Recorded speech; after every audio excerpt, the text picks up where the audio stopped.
Good morning, everybody, and welcome to Community Connection. And we are all disappointed that I am in this seat.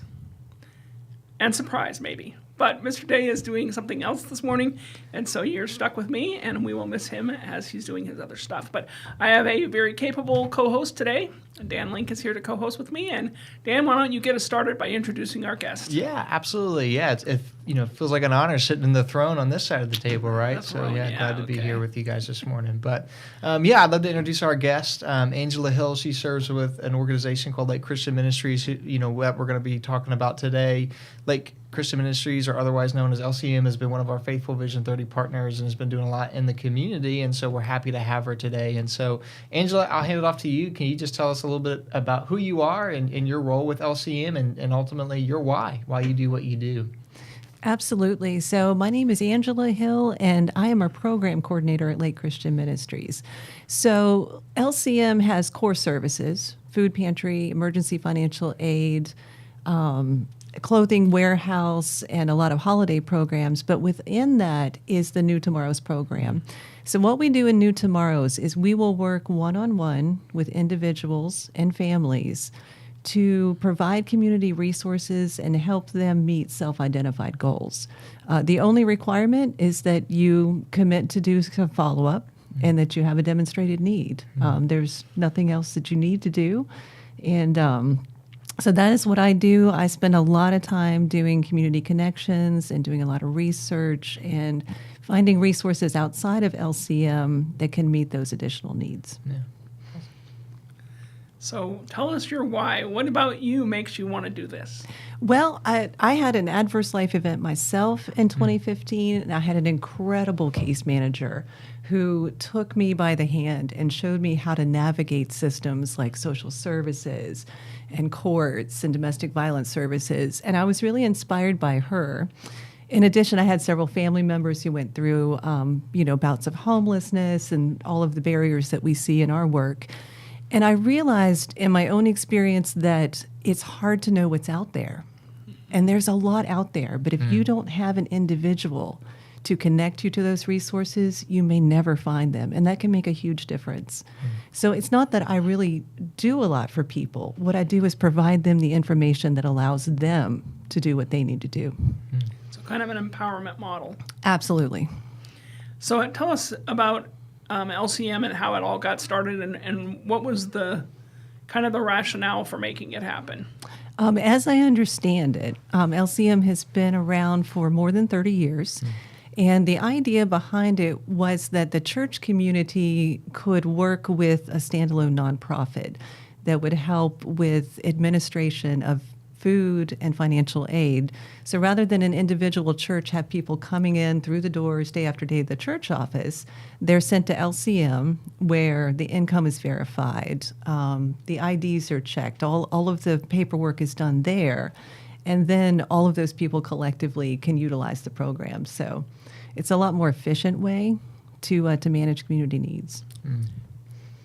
As a pastor's wife, there's many times where after church, my husband will say, I hope you don't mind that we just paid for a hotel room for such and such a person or whatever. And there's always that doubt of, are we the fifth church that they stopped by, right? And so I think speak to that kind of vetting process and why the churches cared about that.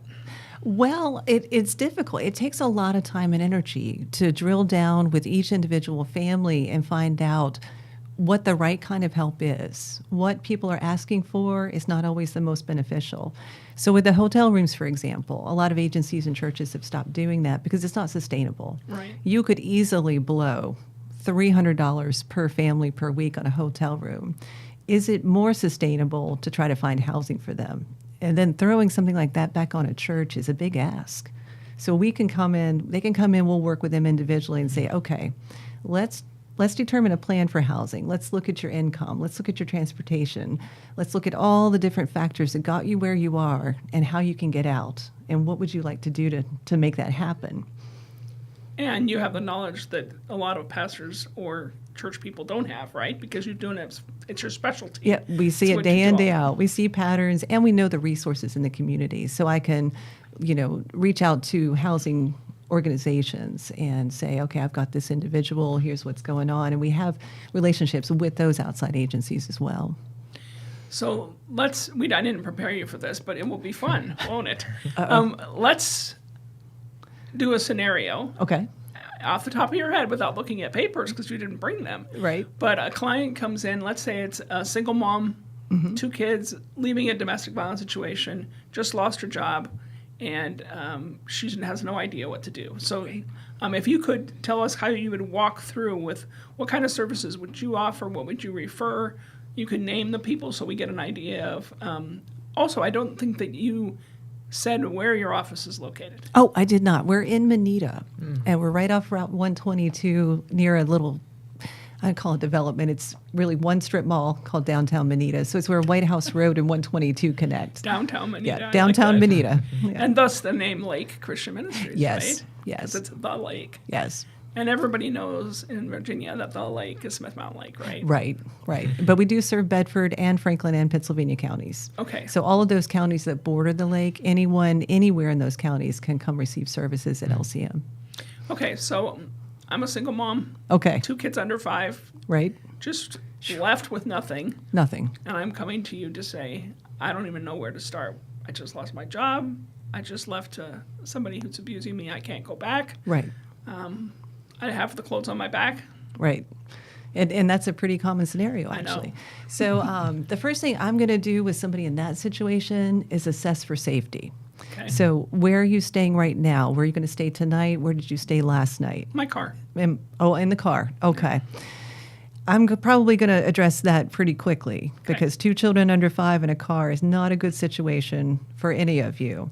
So I'm going to push pretty hard to make that call. Let's say they're in Bedford Domestic Violence Services. We're going to call that intake number. And a lot of times I will sit down and just put my cell phone on speaker and make that call with the person because the stress level, they walk out the door, Right. they may or may not make that call. So if I can get them to do that, that's going to be their best resource. And I explain this is what they do. They specialize in domestic violence services. This is going to be the best place for you to be. And so if they have openings and they can do the intake, and even if they don't have openings, they can provide leads for housing.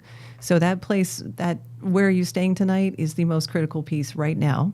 Okay. And then I'm going to ask, how is the transportation? I think it's going to run for a few more weeks. Okay. So we're going to be looking at that for a while too. Again, if I can get that person to go to the shelter, providing the shelter has openings, I know that there are ride services, and those children will be transported to their home elementary school by the DV shelter staff. Okay. The other thing I'm going to look at pretty quickly is mental health. How, visually I'm able to assess the person. Is he or she weeping? Is a single mom, nervous? And is this person okay? And Bedford DV can help with that as well. So we're going to, with those emergency situations, the first thing we want to do is to shore them up and get them to a place where they can begin to think about next steps. Because then we have, did you file a protective order? Do you need to file a protective order? And we have the court piece. Again, Bedford DV has a great court advocate. So I'll see if she can connect with Ashley. So getting her into that stabilization as soon as possible is step one. Now, as that person is staying, let's say that she's able to go to the shelter and she's having a good experience and is going to be there. I believe they have anywhere from 30 to 90 days there. So during that time, we're going to look at the more basic needs. They're going to have clothing. LCM has food. They have food, and get that family to where the stress comes down, and we can think about next steps. Okay. And so we'll continue to network back and forth. They're going to do a lot of that case management down there, but I can fill in. Okay. So a couple things that I really liked about what you just said are a lot of referral organizations just refer. Here's a number. Right. Go sit in your car and call, right? I mean, and so sitting there with them as they make the call is huge. And then the other piece that I noticed was you have a relationship with Ashley. Yes. Right? Yes. And so there's that Lisa meaningful relationship. We talk a lot about meaningful relationships, right? Yeah. And having those relationships with community partners, not just a card you can hand somebody, right, but knowing if I put them with this place, they're going to be in good hands, and I'm not going to have to worry about this next step because I know this person at this program is going to make sure they're okay. Yeah, and that's everything. And I can tell them, I've seen that DV shelter. I said, it's not a big warehouse with cots and 40 women and 40 children in it. I said, this looks like a spa. There's a playground. It's quiet. It's peaceful. The people there are kind. You're going to be in good hands. And I can say that because of that relationship and having seen what they're going to. Okay, I think I gave you a really easy one, though, because you had one answer, right? So let's do one more that's a little trickier, and I got to think it up. So let's say I'm a single dad, and I live in a trailer down by the lake, because everybody down by the lake isn't rich. No, they're not.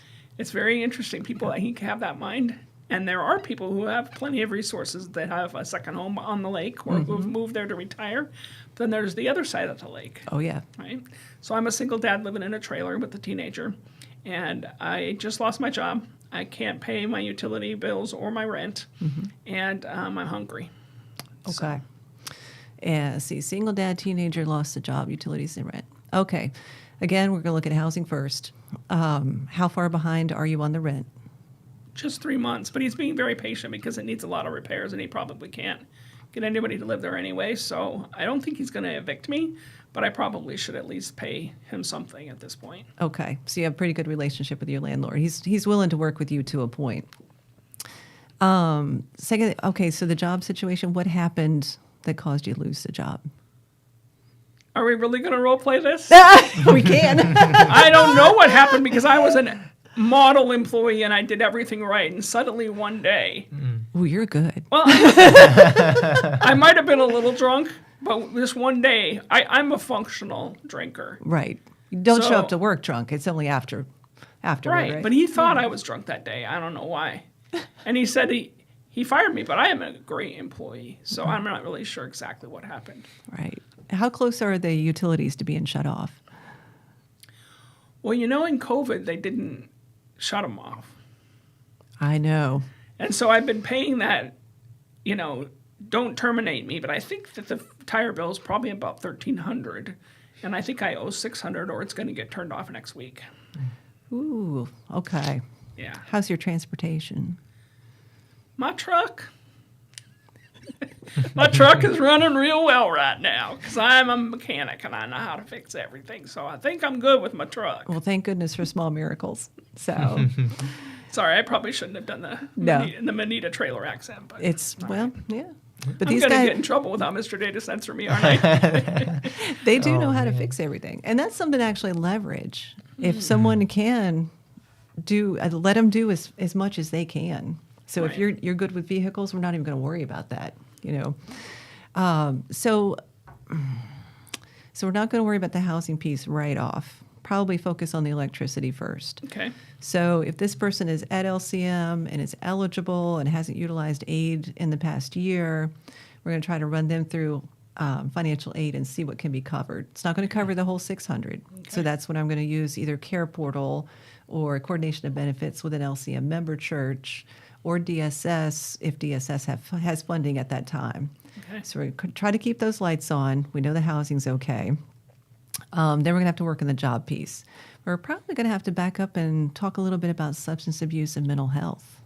I didn't say I had a substance abuse Right. problem. Of course you didn't. And I'm not going to ask you if you did.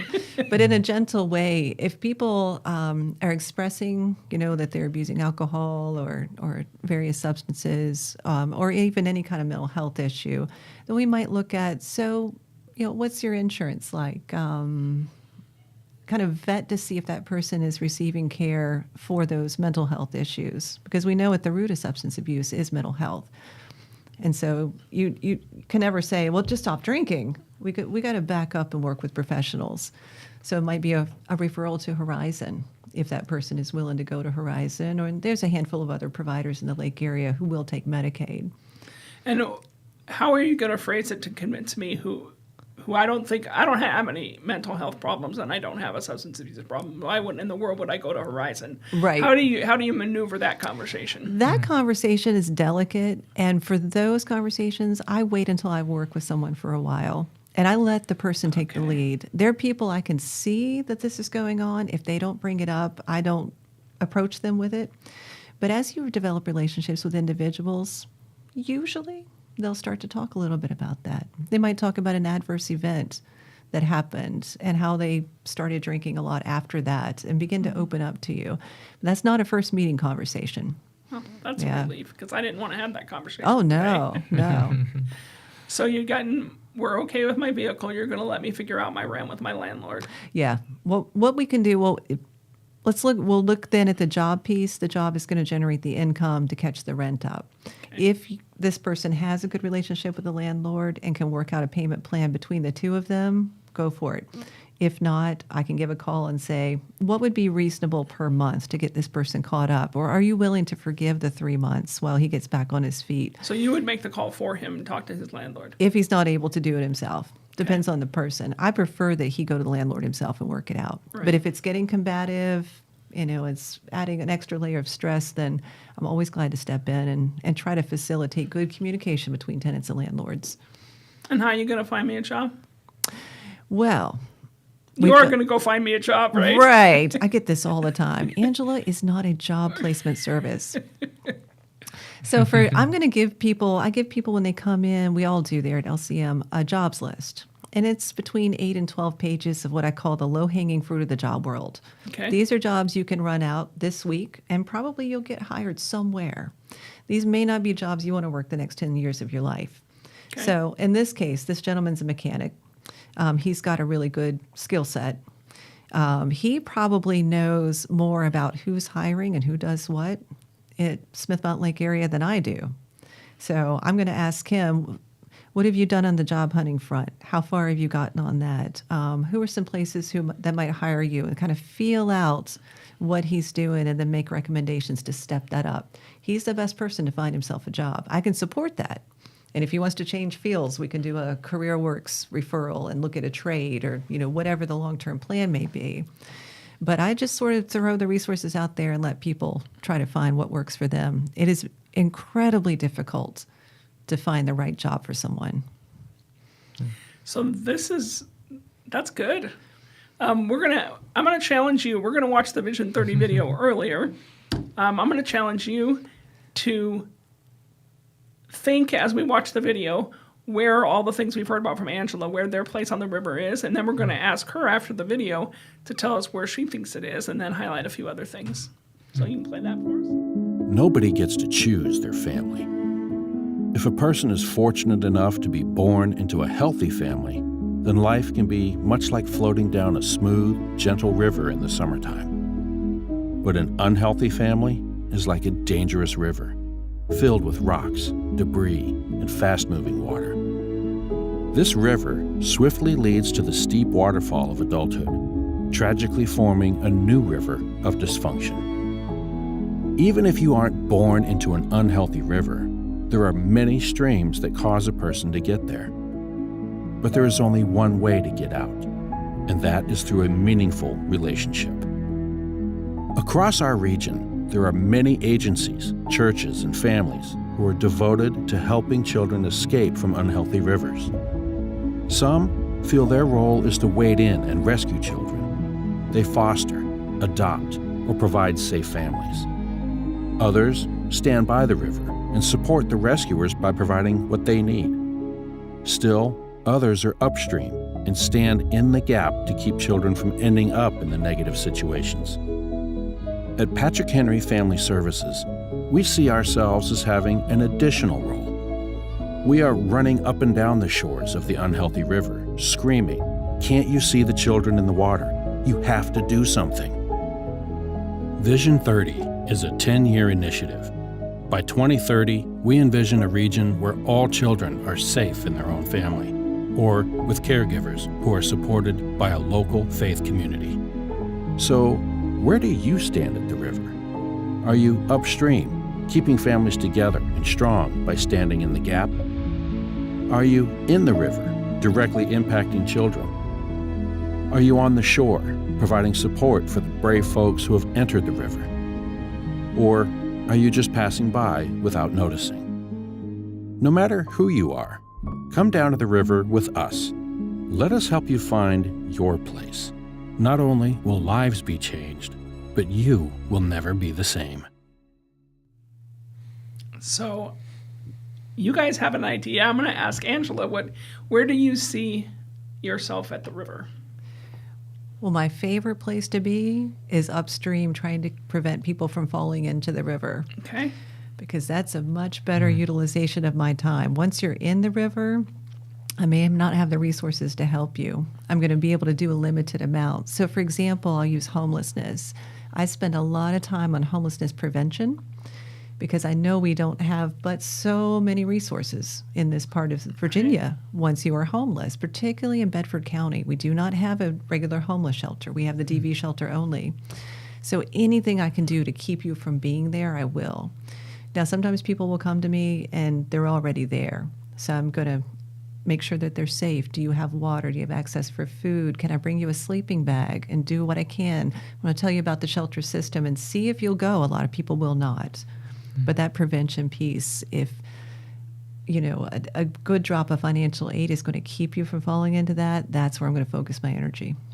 Right. And I love, the river illustration, and I haven't been saying much, but I just been listening to the conversation. I think a couple of themes that were drawn out from this, and we'll unpack it a little bit more as we're wrapping up. But this idea of meaningful relationship, we use that word a lot, and for those of us that work here, especially, like we hear it, and it almost becomes something that's like routine, and it's something that we can never be numb to or become numb to, because that's really truly what it's about. And so I use this quick example personally, and hopefully it makes sense. But I got my MDiv, and when I went to seminary and I had my MDiv, it just kind of seemed like every time there was an opportunity to pray, people looked to me because somehow I had an MDiv. It's like, okay, Dan, like you got a degree, like I guess you can pray. And it was always so funny to me because it's like, hey, listen, like you can pray too. Like I don't always have to be the one to pray. You can pray as well.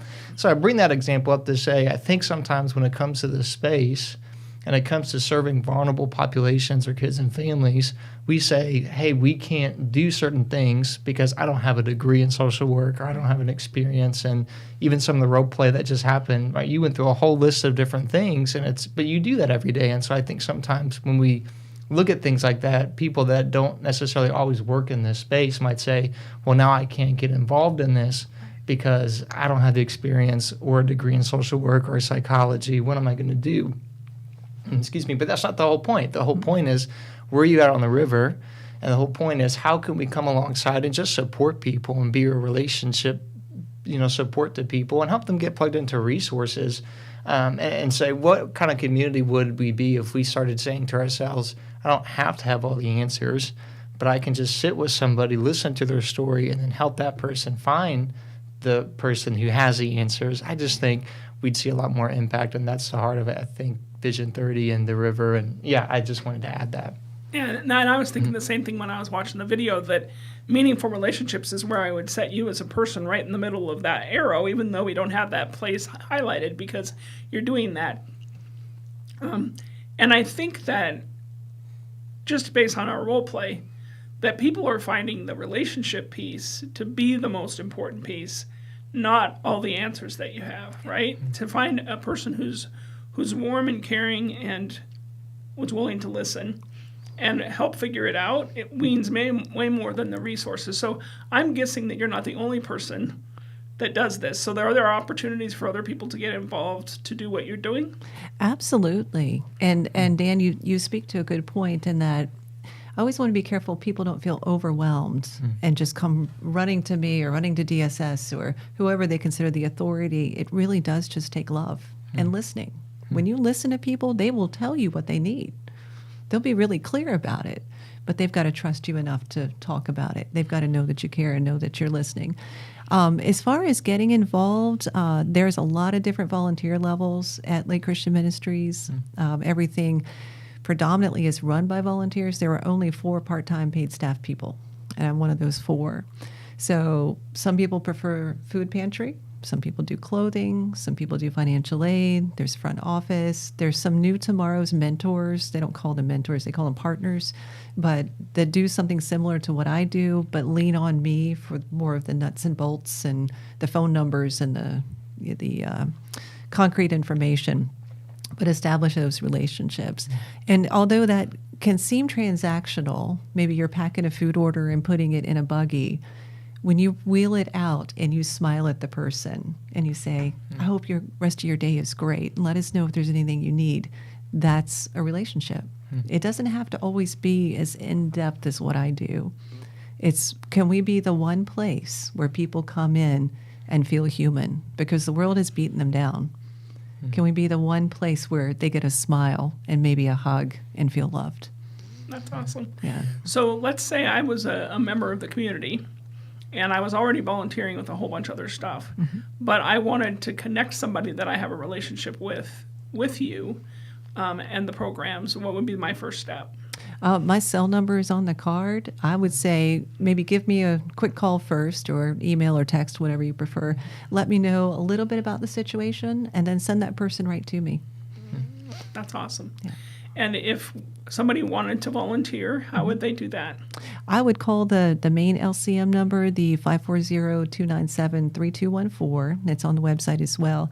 And let the front office staff know that you want to volunteer. There is an information form and a background check, and then you would do a tour and see the different parts of LCM and decide what you think might be the best fit for you. Okay. So we usually allow the last couple minutes for you to look directly at the camera, not up there, this camera. Oh. That's yeah. And then tell people different ways, all the different ways that they can support LCM. And we just mentioned volunteering, and we mentioned referring or bringing someone to you. But are there other ways that you need the community to support you as a ministry? Well, volunteering, monetary donations are put to good use. There's a robust financial aid program. Some donations are really helpful. We have a lot of people who are starting over. They need everything. They need bedding, they need towels, they need sheets, they need dishes, pots and pans. We have a clothing closet, for lack of a better word, but you can shop for clothing up to 10 items per person. We seem to sometimes be low on children's clothes, so gently used children's clothes are good. We have a lot of job seekers who need clothes that are good for interviews and starting that new job. There is a small warehouse that is coming online. There's a new warehouse being built right beside LCM. And as that is open this summer, there will be more room for furniture. So also I get a lot of requests for mattresses and box springs, washers, dryers, refrigerators, small pieces of furniture and different appliances. So those tangible donations are good. And that's all I can think of. I think there's no wrong way to give. And I intentionally, just so you know, said we were not going to talk about Care Portal a lot today because we've had a lot of Care Portal on here recently, and you're probably going to think that I'm just selecting guests so that I can promote one of my favorite things, but that's not the case. But Lake Christian Ministries is a requester in Care Portal, and so if you happen to want to get involved with them and you're on the Care Portal platform, you can see requests from them and help meet those. Also, if you are down by the lake and you are meeting another Care Portal request and you're getting in a relationship with the family, which is the whole point of Vision 30, right? Every family doing something. Your family is connected with another family and they have some of these needs and your church is tapped out because you've already helped them a lot. There's a great resource for you to do that. So thank you, Dan Link, for co-hosting. Absolutely, yes. Thank you, Angela, for being with us today. Thank you for having me. We love everything that you're doing, and it fits right in, and we're so glad you're partnering with us. Thank you. We'll see you next week, and hopefully I will not be in this chair, but we'll see you next week on Community Connection. Thanks.